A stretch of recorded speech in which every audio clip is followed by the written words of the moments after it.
I'm Angela Price from Eden Condensed. I love growing tomatoes in pots, but one of the disadvantages is that they tend to dry out pretty quickly, unlike tomatoes that are in an in-ground garden. And because they dry out pretty quickly and the water drains through the pot, they also tend to drain away a lot of the nutrients that you've put in either in the potting mix that you've used or the fertilizer that you used when you first potted them.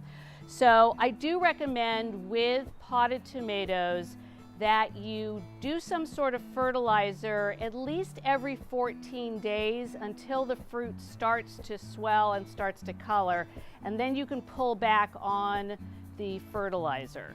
So a couple things we want to do is we want to make sure, first of all, that your tomato is well watered, and that you want to water that tomato in the morning when you have the least amount of chance of it drying out and all the water evaporating into the air. So you can either use a dry fertilizer that you sprinkle under the plant and then water in, or what I think works even better is to use a liquid fertilizer. This one's a concentrated one that you add into your watering can, or you can use a spray fertilizer that you hook to your hose. I'm actually going to use a spray fertilizer, which I've hooked to the hose here. And what's great about this is that you can actually spray the leaves and the stems and use it as what's called a foliar fertilizer. So foliar is a word for leaf.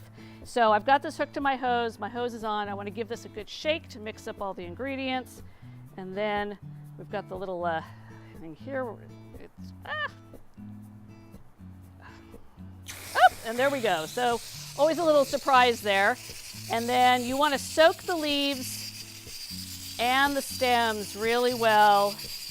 Again, do this in the morning so that way that water and the liquid fertilizer stays on your plants. And then we got to get that turned off.